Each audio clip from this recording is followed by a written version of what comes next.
there's this lady. She comes up and she said, my daughter's really, really sick. I mean, we got to get her to the clinic. I can't get her there. She's so sick, she can't walk, she can't do anything. And so I said, well, just a minute, let me check around. I'll find somebody, and we'll have a bucket. That's like a backpack that you can carry people in. And so I started asking, and everybody has an excuse. I got to work in my field. No, we've got to go there. We got everybody. I mean, no matter who I ask, oh no, that's impossible. We can't do that. And I was getting really frustrated because this kid's really sick and they're way in the jungle. And finally I just said, well, okay, nobody's going to help. And I'm going to go up there. I don't know what I can do. I don't know if I can get her back. We head on up, and the trail is just horrible. At one point, I'm walking along on the edge of a pongras. It's like where the dirt is just falling away, and I mean, one misstep, and you're down that thing. And I finally get there about noon, and I go into this little nipa hut. There's about 6 feet by 6 feet, and in that little tiny nipa hut, there's 6 children, and 4 of them are sick, and 2 girls, both teenagers. They're so sick, the one, she can't even lift her head up.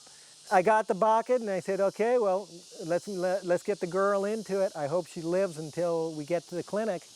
And I walk out the door, and there's Maliling. Maliling is not a Christian, but he's taking Bible studies. And he'd heard that we were needing somebody, and he'd made that hike all the way up there just to help. And I thought, man, that is what a Christian is. It was so steep. I mean, every step I took, I was grabbing for something to hold on to, because it was just really, really tough, and it was hot. And fortunately, Maliling, when it got really bad, he'd take over when I was falling too many times. Then I'd follow, and I'd keep asking, well, is she still alive? Anyway, it was 3 hours. It took us that long to get her back to the clinic. But her sister was almost as sick as she was. Well, the next day, Dwayne came in, the pilot of the helicopter, and so we sent the father back. We said, you clear a landing space. Amazingly enough, although it's very, very precipitous where they live, there was one little flat spot. He said, you clear a landing spot there. We said, you light a fire when you're ready.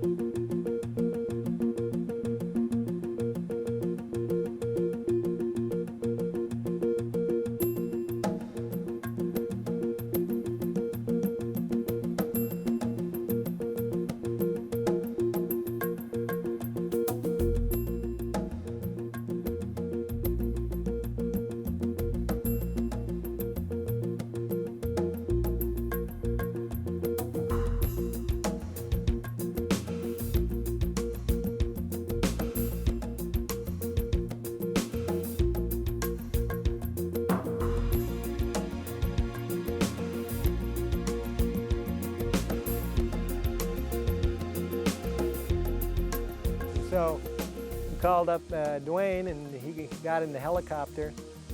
Well, we could just sit on our front porch. We could see the entire flight.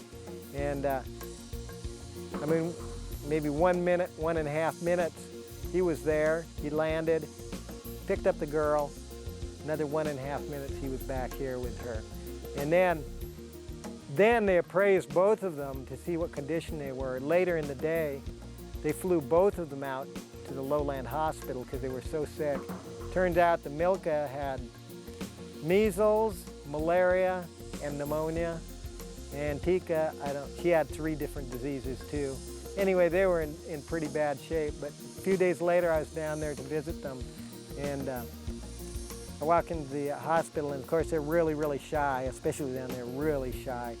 And they're real mountain people, so they're much more shy than the people around here.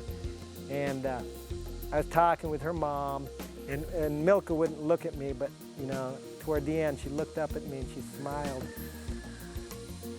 And that one smile was that's just worth it all, because it's just knowing that you made a difference, that she very well could have been dead if we hadn't done anything. And it was so nice with the helicopter that with the second one, with Tika, I mean, it was so easy, in a sense, to go get her and get her out of there. So Anyway, you know, that I thought, boy, that sure shows you the difference one way or the other. I mean, 1.5 minute flight versus 3 hours crawling through the jungle, somebody on your back.